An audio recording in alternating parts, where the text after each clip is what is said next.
nuestros panelistas. Empiezo dando la palabra a Mónica Valente. Mónica, nuevamente es un honor tenerte aquí, te agradezco muchísimo y la palabra es tuya, compañera.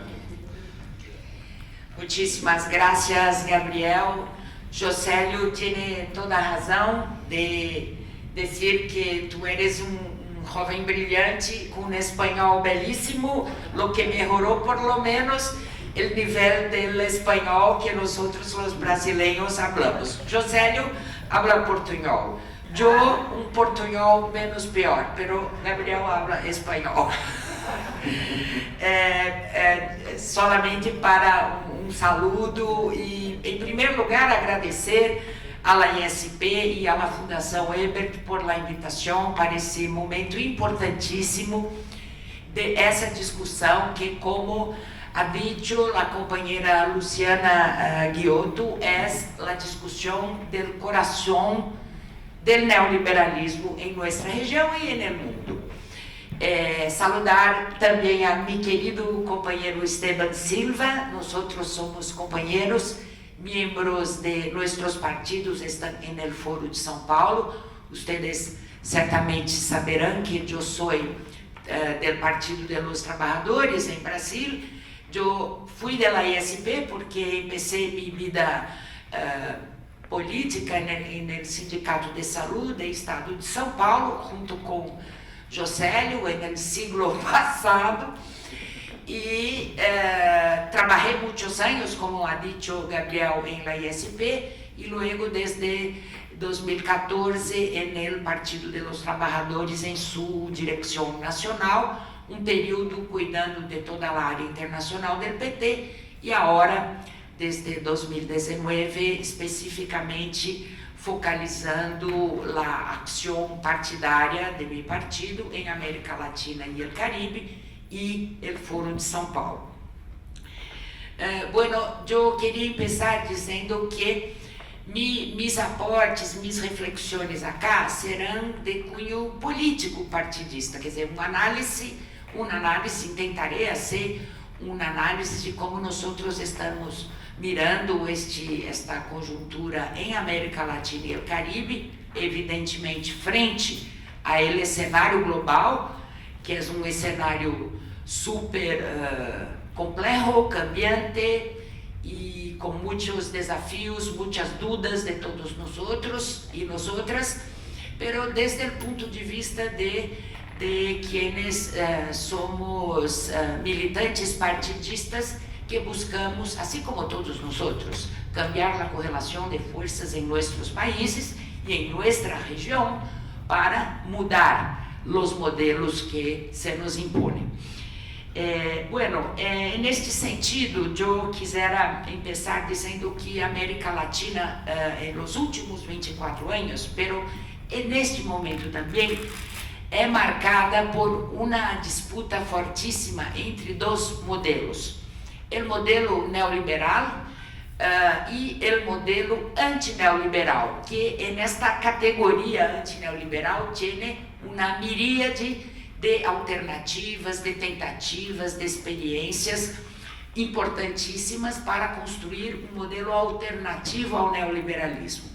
Tivemos durante um período importante, de 98 hasta 2015, um ascenso de forças progressistas, de esquerda e populares que buscaram em seus países construir alternativas ao modelo neoliberal de desenvolvimento, porque nós de América Latina saímos diretamente das ditaduras militares dos 60, 70 e anos 80 para eleições, democracia, pero donde as eleições elegiram pessoas e partidos políticos em consonância, afinados com o modelo neoliberal.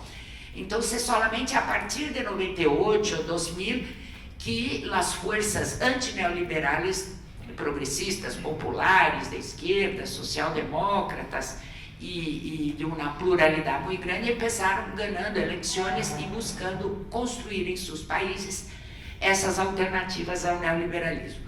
Luego vivimos um período de uma forte contraofensiva conservadora, como alguns ex-presidentes nossos suelen dizer, pero nesse período desta contraofensiva conservadora é importante destacar que nossos pueblos, organizações, partidistas, sociais, sindicales e novos movimentos sociais empreenderam uma luta de resistência muito forte e muito importante. Como dizia Gabriel, quando ele começou em la ISP, o cenário era muito difícil, há 6 anos, creio eu. O golpe de Temer contra a presidenta Dilma, que foi, de certa maneira, o auge da contraofensiva conservadora em América Latina e o Caribe. E logo depois a prisão de Lula, etc., todos sabemos. Pero nossos pueblos, em cada de nossos países, por seus próprios caminhos, por suas próprias experiências, seguiram lutando e resistindo à volta do modelo neoliberal mais duro. Assim foi em Chile, em Equador, em Colômbia, em Bolívia, em Brasil, em Argentina, por exemplo, o tema do movimento feminista em Argentina foi importantíssimo em seu momento para derrotar o macrismo, que tipicamente um governo e uma mirada super neoliberal, e isso de alguma maneira nos permitiu alterar a correlação de forças de tal maneira que hoje dia, 2022, desde 2019, com a derrota do golpe policial militar em Bolívia, antes também, México e Argentina foi antes, pero em Bolívia, em 2019, quando o povo boliviano logra imponer eleições e impedir a continuidade do governo golpista de caráter militar e policial, um câmbio importante na correlação de forças que logo atingiu a Chile, a Honduras, com a presidenta Xiomara Castro, agora Colômbia e esperamos Brasil neste outubro de 2022. Pero lo que eu queria marcar são 2 coisas. A primeira é a luta de resistência, que foi importantíssima para este câmbio de correlação de forças. A segunda é que o modelo neoliberal, para volver a implantar-se com força neste período da contraofensiva conservadora, foi marcado por características golpistas ou autoritárias e repressivas. Golpistas, no caso de Honduras, Paraguai, Brasil, Bolívia. Autoritárias porque mira a repressão que sofreram os jovens em Chile, os indígenas em Equador, o movimento sindical e os indígenas em Colômbia, e em Brasil o ascenso de Bolsonaro, um tipo de extrema-direita fascistoide, que representa o retraso civilizatório, quase, como seu maior, como mais grande exemplo de retrocesso político e civilizatório que o modelo neoliberal necessita se utilizar em determinados momentos para poder fazer valer seu projeto. E seguimos nessa disputa de 2 modelos, aunque nossos governos, nossos países, em cada de nossos países, isso não é uma tarefa sencilla. Em primeiro lugar, porque o cenário mundial cambiou muitíssimo, muitíssimo, muitíssimo e muitíssimo. Temos, em nossa opinião, uma queda relativa da hegemonia estadunidense, que acompanha a crise econômica do capitalismo desde 2008, que não encontrou uma saída hasta o momento, o ascenso de novos polos econômicos no mundo, como por exemplo China, e um câmbio geopolítico e geoeconômico brutal, acompanhado por intensificado por um hecho que, como se diz, que atacou a humanidade, todas nós, que foi a pandemia do Covid-19, que tem que ver com tudo que criticamos, tem que ver com o câmbio climático, tem que ver, ha exposto a fragilidade do modelo neoliberal para cuidar de la saúde das pessoas, da vida das pessoas, ha ensinado toda a injustiça política, econômica do tema das vacunas, da produção de vacunas e medicamentos, e nos ha ocorrido como América Latina e o Caribe em um período de luta. Estávamos em um ascenso de luta importantíssimo em 2020 e que por um momento, como ha dito Luciana, não tivemos oportunidade de nos encontrar, de nos abraçar, de compartilhar, de estar juntos para pensar como enfrentar uma das grandes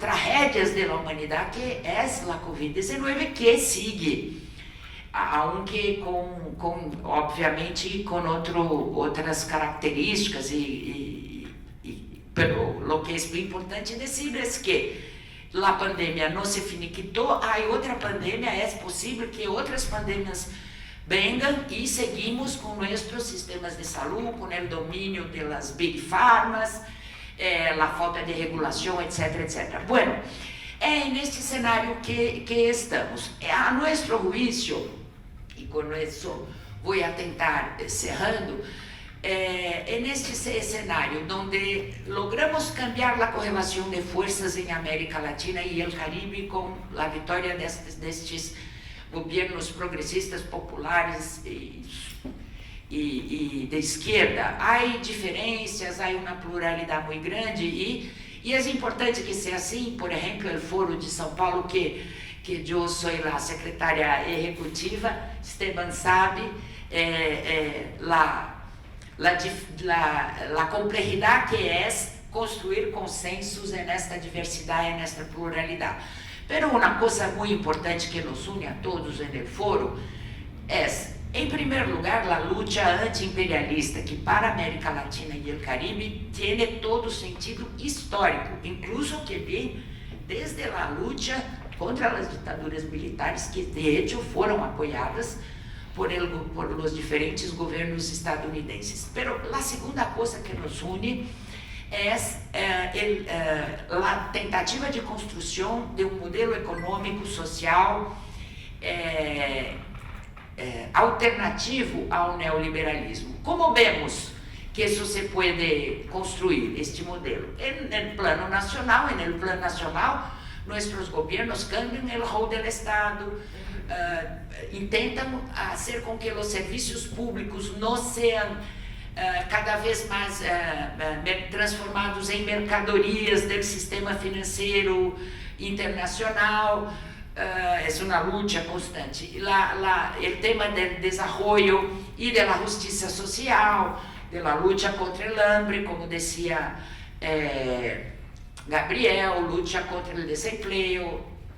Nossos sindicatos lutam contra a flexibilização laboral, etc, etc. Pero em termos de América Latina e o Caribe, e nesse cenário cambiante global, nós, como Foro de São Paulo e nossos partidos, incluso agora estou participando do programa, da comissão do programa de governo da coalizão do presidente Lula e o vice-presidente Alckmin, uma bandeira, uma diretriz, é a construção de hecho do modelo de la integração regional latino-americana e caribenha para enfrentar esse cenário e poder ter uma plataforma articulada de cooperação, de solidariedade, mas também de identidade em termos de como nós vamos a colocar economicamente neste cenário cambiante, inclusive economicamente no mundo. Então, además de la recuperación del rol del Estado, de su papel regulador, del trabajo para cada vez más no dejar que los servicios públicos sigan sendo transformados em mercadorias del sistema financeiro internacional, que tem tudo que ver com a luta histórica da ISP por serviços públicos de qualidade, tem também um aspecto internacional e um aspecto regional, que é a construção e o avanço de los instrumentos da integração regional que recém começamos a construir no período anterior e que não avançamos o suficiente para poder salir, por exemplo, de crises econômicas que não fuera bajo los ditames del FMI, como o BIB, por exemplo, Argentina, la CELAC, la UNASUR, o fortalecimento do Mercosul. Tuvimos a iniciativa de pensar o Banco del Sur para financiar a integração regional sul-americana. Não demos os passos necessários e suficientes para fazer com que esse banco pudesse estar pronto para enfrentar incluso a contraofensiva conservadora, pero isso vuelve ao escenário, vuelve a la mesa para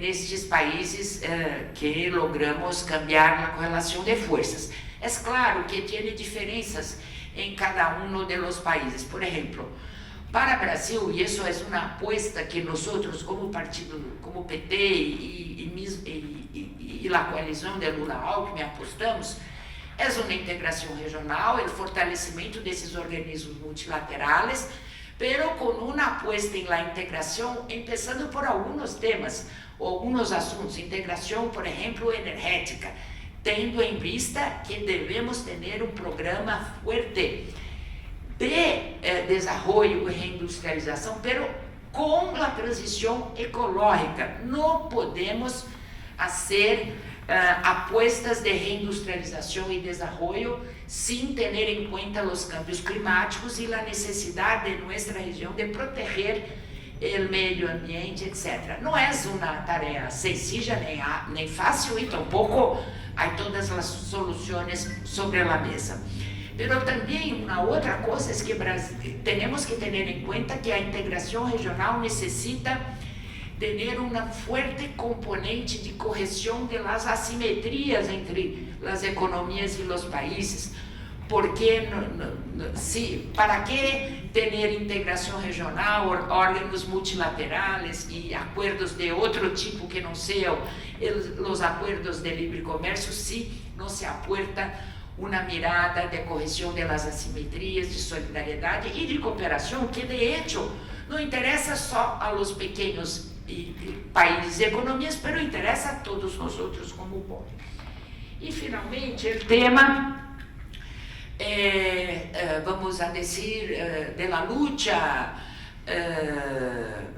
concreta de la gente. E nesse período de resistência à volta do modelo neoliberal com força em nossa região, nós vimos muitos movimentos e organizações populares novos, de novo tipo. Eu sou tradicionalmente do mundo sindical, da luta sindical, pero vimos a luta das mulheres, dos jovens, dos indígenas, organizações, lutas que saíram com saldos organizativos que dialogam com esses novos movimentos. É preciso trazer esses novos movimentos e a construção de um novo bloco histórico, social e econômico em América Latina e o Caribe, capaz de impulsar esses processos. Porque também, se não hacemos uma organização da sociedade, organização popular, do movimento sindical e da gente para sostener estes governos mais progressistas e hacerlos avançar, vamos a ter um processo semelhante ao que tivemos em la chamada primeira ola progressista. Hay un compañero nuestro de Ecuador que dice, no me gusta hablar de primera ola, porque parece que una ola va y volta. Pero vamos a decir el primer ciclo, que también no es una expresión de la más correcta, porque parece que hay una ley de la naturaleza que dice que hay un ciclo de nosotros y después de la derecha, de los neoliberales, imperialistas. Pero, enfim, eu creio que em isso estamos, e desculpe-me pelo largo dessas reflexões, e estou à disposição para os debates. Graças.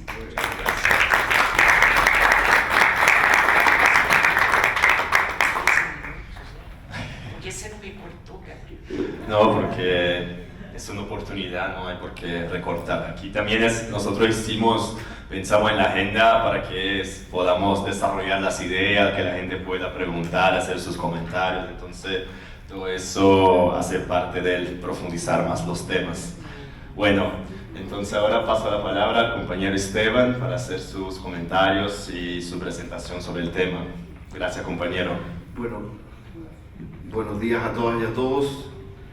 En primer lugar, un agradecimiento a las compañeras y compañeros de la ISP, de la Fundación Friedrich Ebert y de América Latina Mejor Sin TLC. Un abrazo a todas y a todos, a mi compañera y amiga Mónica Valente, Gabriel, que estamos compartiendo este primer momento de intercambio que creo que es muy importante. Yo pensé mucho en cómo iba a exponer en esta parte, entonces más bien lo que voy a hacer, porque me alegra haber sido intervenir después de Mónica, porque hay muchos de los elementos y reflexiones que Mónica ha planteado aquí que son compartidos para mí, y por lo tanto voy a tratar de ser lo más esquemático posible, con idea-fuerza, ¿no? Que por cierto requieren de un mayor desarrollo y reflexión, de manera tal de poder después intercambiar y compartir entre todas y todos acá más que un diagnóstico, una reflexión que nos permita identificar, ¿no? Áreas de intervención, de construcción de confluencia y de lucha y de acción en función justamente de este título que nos convoca en esta primera parte, que es este análisis sobre la coyuntura política de América Latina y el Caribe y su relación con la crisis global y con el comercio global y la integración regional. Primero quiero partir muy brevemente presentándonos desde dónde hablamos. Yo soy uno de los voceros, porque tenemos una vocería paritaria, además de la plataforma de organizaciones Chile Mejor Sin Tratados de Libre Comercio. Acá también está mi compañera Bárbara Rojas de la FEPRU, que es parte de la plataforma Chile Mejor Sin Tratado Libre de Comercio. Nosotras nacimos en el 2015, Chile Mejor Sin TLC, que primero se llamó Chile Mejor Sin TPP, articulado luchando en contra de el involucramiento y la suscripción por parte del Estado de Chile, que en ese momento iniciaba las negociaciones, todavía estaban los gringos, ¿no?, con las administraciones de Barack Obama. Después vinieron todos los cambios que terminaron en la salida de los norteamericanos respecto pero la suscripción del TPP-11. Y Chile, un país, como todos saben, de economía neoliberal extrema, abierta, ¿no?, con la mayor cantidad de suscripción de tratados de libre comercio y tratados bilaterales de inversión, hoy convertido en un país de servicio extractivista, sin soberanía, prácticamente sin industria, vive hoy una gigantesca batalla por recuperar su soberanía popular. Luego de un estallido social, que fue una revuelta ciudadana y popular, que es la acumulación del largo camino de la lucha del pueblo chileno, de la lucha de clase, del avance de la fuerza de las y los trabajadores y los movimientos sociales, obligó a partir del estallido en octubre del 2019 a la casta, es decir, a las élites, a abrir por arriba un proceso constituyente, y desde ese punto de vista el próximo 4 de septiembre estamos a las puertas, luego de que se instaló la Convención Constitucional, que no fue una convención constituyente porque estuvo limitada, ¿no?, solamente a la propuesta de una constitución, y en ese sentido sí, democrática y soberana por elección, una convención paritaria con representación de sectores que habían estado excluidos desde la constitución misma del Estado-Nación chileno, ¿no?, como los pueblos originarios. Estamos a las puertas del plebiscito para aprobar o rechazar la nueva constitución, que es el inicio en definitiva, ¿no?, de la posibilidad de construir un nuevo modelo económico social que deje atrás el modelo de capitalismo salvaje neoliberal dominante en Chile. Quiero solamente señalar que en el caso de Chile, como fue a propósito de la ola o de la primera ola de luchas populares y de gobiernos de izquierda y progresistas, en el caso nuestro no fue que ganó una coalición de izquierda o progresista la que convocó, luego de tener una parte del poder en el Ejecutivo, a un proceso constituyente, a una nueva constitución. Fue gracias a la lucha popular, fue gracias a la movilización bajo un gobierno de derecha, ¿no?, neoliberal, que se abrió el proceso constituyente. Y el actual presidente, el presidente Gabriel Boric, y la coalición Apruebo Dignidad, es resultado de la movilización popular que abrió el proceso constituyente, y no a la inversa. No sé si me explico. Creo que esto determina el contexto que vive la sociedad chilena, porque justamente el desmontar una acumulación del capital especulativo financiero, el desmontar hacia una lógica de recuperación soberana de la economía, es una de las batallas más importantes, no solo de la sociedad chilena, pero que probablemente la forma en que lo logremos y avancemos hacia una democracia participativa también es parte de una contribución a las fuerzas progresistas, a los movimientos sociales, desde una perspectiva antineoliberal. Dicho eso, telegráficamente, ¿en qué contexto global estamos viviendo?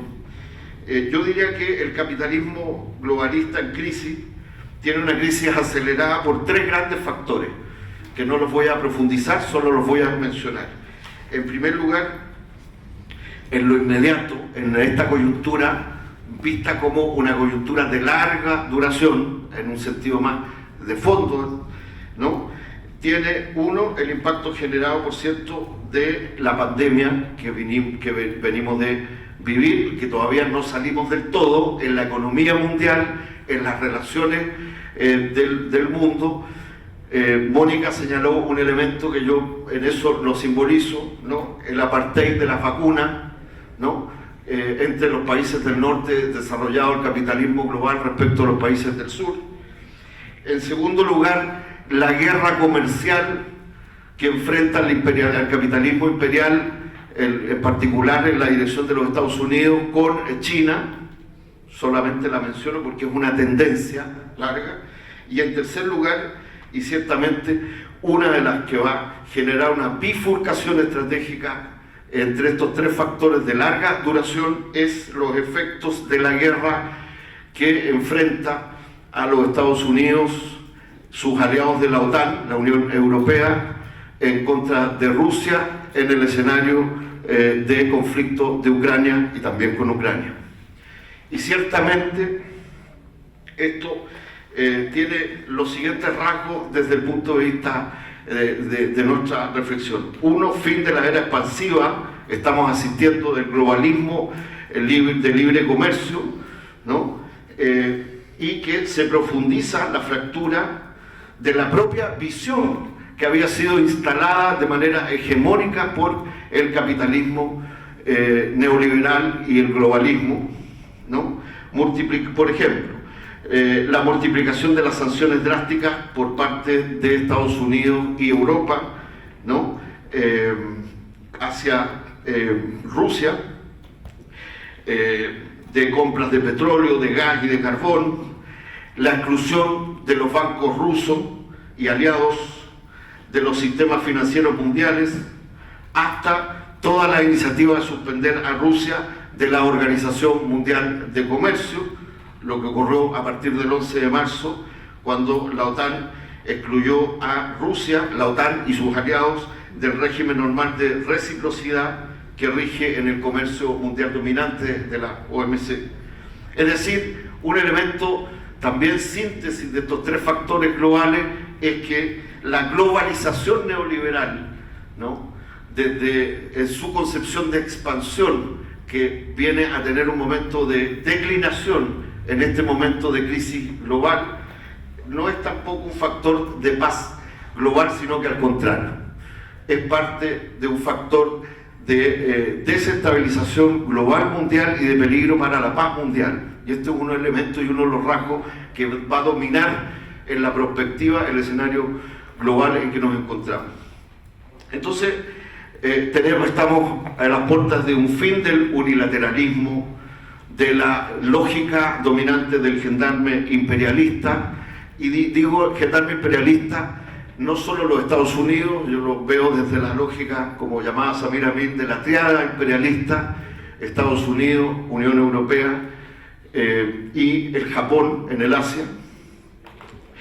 Y la pregunta que nos podemos hacer en este escenario para entrar a América Latina, ya voy rápidamente, es: ¿estamos ante una nueva era frente a esta crisis de bloques antagonistas, el resurgimiento de bloques antagonistas y de acuerdos y tendencia a acuerdos comerciales entre países amigos o afines, entre bloques de países amigos o afines?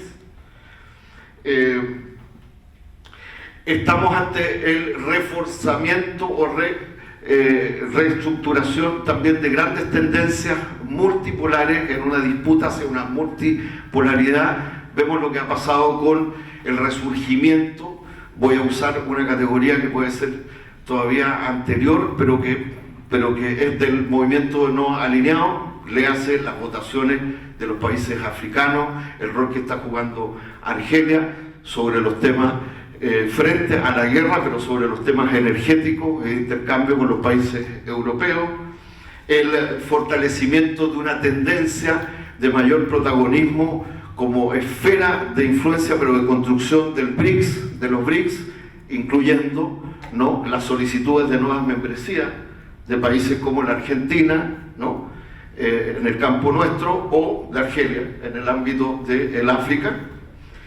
El fortalecimiento o surgimiento con mayor posibilidad potencial, a pesar de todas sus debilidades y contradicciones, de espacios multilaterales como la CELAC, justamente en este escenario. En síntesis, y lo ponemos también, y lo digo casi telegráficamente, en qué marco estamos también asistiendo a un momento de crisis global que requiere repensar el sistema de Naciones Unidas y de sus agencias. Este es un tema recurrente, ¿no?, pero que se va a agudizar y que va desde el tema del Consejo de Seguridad de Naciones Unidas, ¿no?, y de los países de su membresía que bloquean, hasta el rol de las agencias multilaterales de las Naciones Unidas, ¿no?, que es uno de los temas permanentes y pendientes de la lucha de los pueblos, cuando hay una contradicción con el tema de la recuperación de las soberanías, aún de las soberanías compartidas en este escenario de crisis global.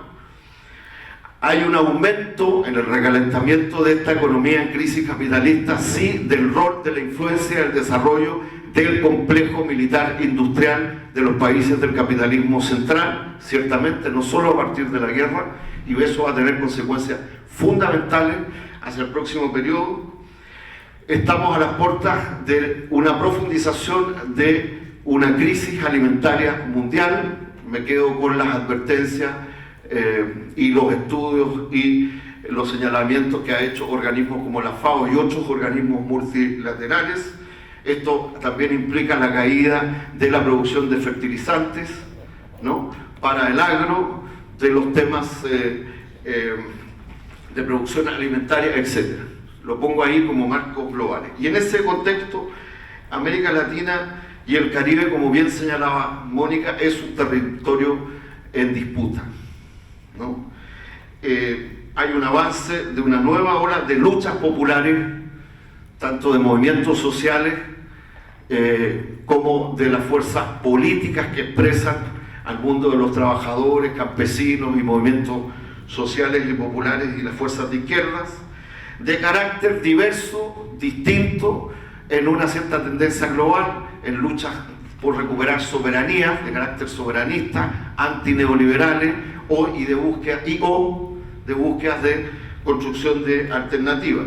No voy a hacer la lista de los gobiernos progresistas con diversos niveles de profundidad en sus programas de transformaciones antineoliberales, pero que se inscribe en esa perspectiva. Segundo, el mismo aislamiento o debilitamiento de la hegemonía capitalista imperialista, que no la colocamos solo en el ámbito de la gestión de los estados, sino de las corporaciones transnacionales capitalistas, ¿no? En ese marco, pero en esa combinación, en América Latina tenemos en el periodo reciente el fracaso de estos intentos de cohesión y de articulación por parte de la política estadounidense, como por ejemplo lo simbolizo en el fracaso de la Cumbre de las Américas del 6 de junio pasado, ¿no? No solo por los temas de la exclusión, sino que cómo se abordaron los temas y hasta dónde pudieron llegar un mínimo avance del diálogo entre el norte y el sur de nuestro continente, en América Latina y el Caribe, por esta correlación sobre la cual estamos hablando, ¿no? Y avance y el fortalecimiento y relanzamiento de la agenda de trabajo por parte del presidente, primero el presidente AMLO, de la CELAC. Hoy día está la CELAC en manos de la pro tempore de Argentina, pero creo que el tema del plan de trabajo, los acuerdos que ahí se avanzaron, más allá de que estamos hablando de la superestructura, demuestra que hay un potencial que tiene una correlación con este avance de las fuerzas populares, los movimientos sociales y las fuerzas de izquierda y progresistas, tanto en gobiernos como en las luchas desde la sociedad civil, porque obviamente hacer un balance y una perspectiva para no es solo hablar desde los gobiernos o la relación que tiene el movimiento de los trabajadores, los movimientos sociales y populares, las fuerzas de izquierda, etcétera, con los gobiernos, sino que con las luchas, ¿no? Y este es uno de los elementos centrales. Necesidad de enfrentar juntos, por tanto, una nueva estrategia desde el punto de vista de los movimientos sociales y populares para el tema del cambio climático. Disculpen que sea casi, ¿no? Porque el tema de transición energética, soberanía alimentaria, ¿no? Nuevos procesos de reforma agraria, del tema de la relación con la productividad y la producción del campo y del trabajo en el campo de nuestras sociedades, de industrialización, toda la discusión de procesos de reindustrialización o de industrialización desde América Latina y el Caribe sigue siendo y se pone nuevamente con las perspectivas que señaló Mónica, ciertamente, las cadenas de comercio y productiva, el tema del comercio justo, de soberanía, la necesidad de alianzas energéticas, agrícolas y, en definitiva, la discusión sobre nuevos acuerdos comerciales, ¿no? Integrales desde el espacio de América Latina y el Caribe, reconstitución y fortalecimiento, por tanto, en esa perspectiva de los movimientos de trabajadores del sector público con los sectores privados, respecto del conflicto que aquí señalaba también en su intervención Luciana, que cruza todo entre el capital y el trabajo en estas nuevas dimensiones. El tema de golpear y lograr avances en la mayor regulación respecto a la especulación financiera y la financiarización de nuestras economías, de esta variante de capitalismo que se extendió, pero que llega a una crisis global en el marco global que estamos viviendo.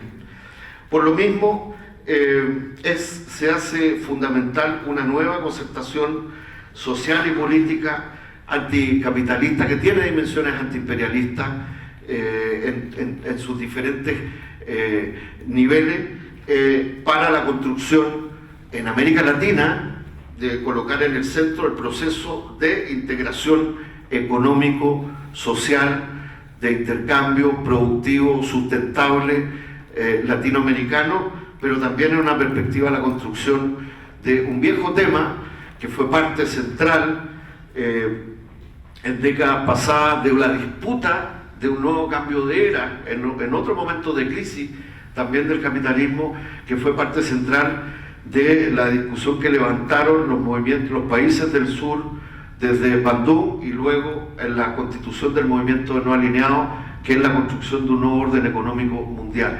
A la luz de este nuevo proceso que estamos viviendo desde América Latina y el Caribe. Y eso hace, termino con esto, ciertamente que la disputa, primero, en contra de la lógica de organización administrativa, jurídica, pero que establecen los tratados de libre comercio y tratados bilaterales de inversión, porque en definitiva el tema central es en relación al capital y las condiciones del capital extranjero respecto de las lógicas no solo productivas, ¿no? De la relación con el trabajo, ¿no? En todas sus dimensiones, y de las formas de organización productiva, se ponga a la orden del día. Es cierto, hoy día hay menos tratados de libre comercio que están siendo empujados en lo central. Hay nuevas lógicas, ciertamente, estamos con los acuerdos complementarios. Nosotros estamos y nosotras en una disputa que ya la conversaremos respecto de el acuerdo complementario Unión Europea-Chile, por ejemplo, y varios países de la región, tanto como bloques como a nivel bilateral. Es tan fundamental esa lucha como, ¿no?, la revisión y renegociación a la luz de tener y de construir alternativas de los tratados de libre comercio vigentes en la región. O sea, es la deconstrucción en un momento de crisis, también es una de las tareas desde nuestro punto de vista fundamentales de las fuerzas populares, los movimientos sociales, las fuerzas de izquierda, las fuerzas progresistas, desde una mirada antineoliberal, y por eso es tan importante un debate a la luz en este marco de América Latina y el Caribe, mejor sin tratado de libre comercio, y de las organizaciones que están aquí presentes para nosotras y nosotros. Quisiera dejar estos elementos para una discusión y poder compartir una reflexión, pidiéndoles disculpas porque ciertamente son arbitrariamente casi titulares que requieren, por supuesto, una profundización colectiva. Muchísimas gracias.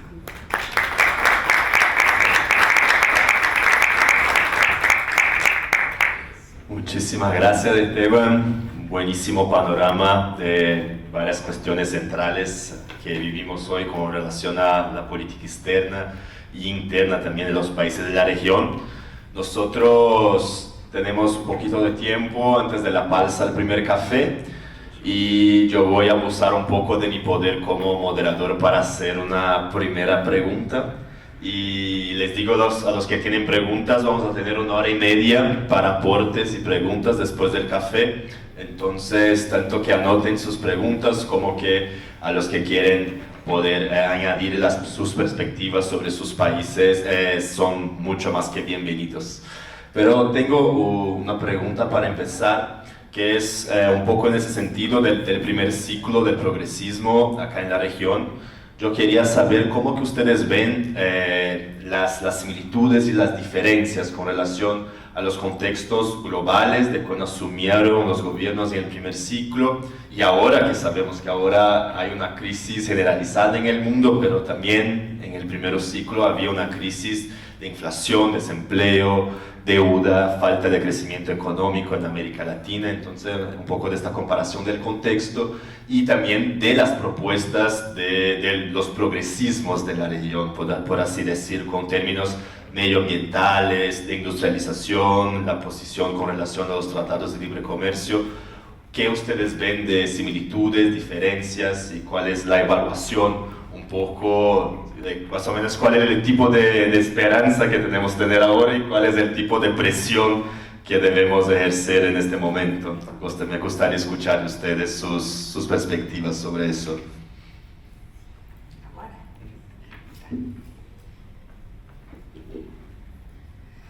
Bueno, yo creo que la primera... Opa, me brinco. Bom, pues a arete, né, que chama? Calhou, pero yo lego depois. A primeira coisa que eu creio que são similitudes é o tema de lo que une essas experiências são a tentativa de construir um modelo alternativo ao neoliberalismo. Isso é uma tarefa que sigue pendiente e que é a origem incluso de las luchas de la gente. Por exemplo, las luchas de... Não se preocupem, depois... a luta de Chile, do chamado estalido social, foi uma luta brutal de la gente contra os efeitos do modelo neoliberal que Chile vivia e que era difundido como a grande solução para a América Latina. Chile era o modelo que devíamos todos seguir. E a luta de la gente em 2019, mira, foi uma luta contra os efeitos do modelo neoliberal e que rapidamente se transformou numa crítica brutal ao modelo neoliberal que logo deu origem ao processo constituinte, a luta, o processo, etc. Então, essa é uma grande similitude, quer dizer, o que nos une é a tentativa de construir um modelo antineoliberal. O que são as diferenças? Ele é cenário global, sem dúvida nenhuma, aunque estávamos em crises também no período passado, pero é uma crise que nos põe novos desafios, o tema da pandemia, da saúde, de todos os aspectos sanitários, o tema de energia, o tema do câmbio climático, o tema da soberania alimentar. Então, são novos desafios que estão postos e muito mais complexos. Não será sencilla a tarefa, não está sendo sencilla a tarefa de los governos deste segundo ciclo progressista. Mira o que passa em Argentina, as dificuldades de Bolívia, vamos a ver como as coisas vão suceder em Colômbia, pero por isso que o cambio el cambio del poder en Brasil es tan importante por la importancia geoeconómica del país y que puede de hecho ofrecer un cambio por lo menos un cambio de ambiente político en América Latina y el Caribe por el tamaño de Brasil y por Lula ser quien es también, porque fue presidente, es un líder mundial, etcétera, etcétera, etcétera. Pero los desafíos son más complejos, mucho más complejos. Y toda la flexibilización laboral, la digitalización, los cambios tecnológicos en la producción y principalmente una dificultad de nosotros como clase trabajadora de podermos nos organizar a partir de cambios muito profundos em la organização do trabalho. Então, é muito mais complexo, né, a tarefa. Pero nisso estamos, nisso estamos e assim espero ter colocado algumas reflexões sobre esse tema. Muchísimas gracias, Esteban. Mira, la verdad es que no tendría nada más que agregar lo que dice Mónica primero, entonces más bien quisiera que pudiéramos intercambiar reflexiones, escuchar, porque creo que sobre este tema depende desde qué ámbito estemos reflexionando, porque son muchos ámbitos, ¿no? O sea, desde a nivel más superestructural, desde las prácticas de las fuerzas progresistas, los movimientos sociales, las fuerzas de izquierda, las relaciones con los ejecutivos, con los legislativos, en fin, o sea, por eso creo que aquí tenemos una superposición de espacios que lo más relevante, en mi opinión, es poder articular y reflexionar a partir de las propias experiencias, porque yo en ese sentido termino con esto, porque no estoy diciendo nada que no sepamos todas y todos a partir de nuestras prácticas, pero es cierto que desde el punto de vista de la tendencia global, lo que ocurre acá en Brasil, evidentemente tiene una proyección geopolítica que puede contribuir a reordenar y fortalecer las debilidades que tienen los procesos de cambio que han alcanzado también el ámbito ejecutivo en el resto de los países de América Latina y América Central, evidente. Y en el tema global de la relación entre el capital y el trabajo en un sentido global y amplio, ¿no?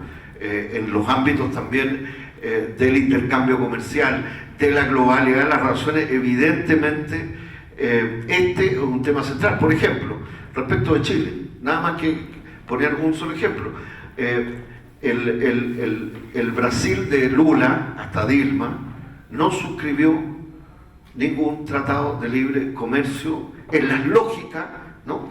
Que después suscribió y impulsó Temer en adelante, evidentemente, ¿no? Que al final tiene que ver con las maneras en que se van homologando la desregulación en la lógica y en favor del gran capital, particularmente, insisto, en la lógica especulativa y financiera. Por eso es tan relevante, aún con contradicciones, ¿no?, cuando se logra reponer otra forma que permita otra correlación para los pueblos en la discusión sobre el tema, por ejemplo, de los tratados, ¿no?, la relación con el capital extranjero, ¿no?, y su relación con la soberanía propiamente tal.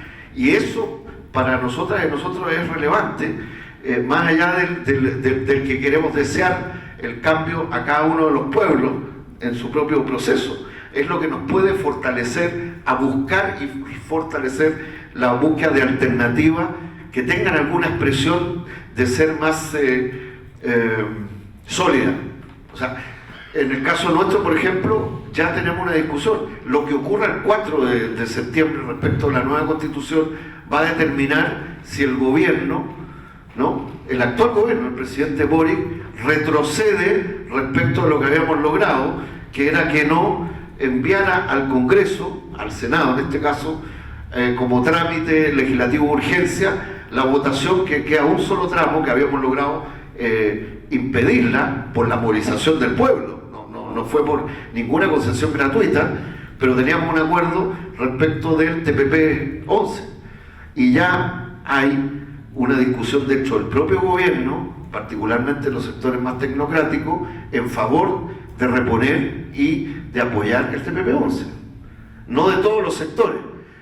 No sé si me explico. Por lo tanto, el tema de la correlación global también nos afecta en estas luchas, a cada uno de nuestros países y a las luchas de los trabajadores y los movimientos sociales. Eso. Excelente, muchísimas gracias a los dos panelistas. Y Esteban ya empezó a las discusiones que queremos escuchar de exactamente estas experiencias nacionales, de esos contextos nacionales y cómo eso impacta tanto a nivel de los TLCs en la región como a nivel de la integración regional, como que las coyunturas políticas, sociales de los países va a impactar nuestro trabajo como plataforma, va a impactar la integración y la liberalización comercial de nuestra región. Tenemos todo el lío económico y ahora judicial en Argentina, el lío constitucional en Chile, las cuestiones de retirar el presidente en Perú, cuestiones de estado de sitio en Ecuador, en Colombia el nuevo gobierno que trae mucha esperanza al progresismo regional, Costa Rica con un gobernante liberal que viene del Banco Mundial, Honduras con Xiomara, que es un marco importantísimo después del golpe que tuvo en contra de Zelaya en la última década, y yendo más para arriba tenemos El Salvador y Guatemala con dos gobiernos dictatoriales autoritarios, México con un progresismo muy particular, me parece, con negociaciones con los Estados Unidos. Entonces es un contexto con varias cosas ocurriendo al mismo tiempo, y nada mejor que quien está en la lucha cotidiana en esos países para poder comentarnos sus perspectivas y cómo eso impacta el trabajo de la plataforma y el contexto de integración regional y de liberalización comercial de la región. Bueno, finalizamos esta primera parte, nos vamos a tomar un cafecito y ahí volvemos para escuchar los aportes, los comentarios, provocaciones de ustedes. Muchísimas gracias.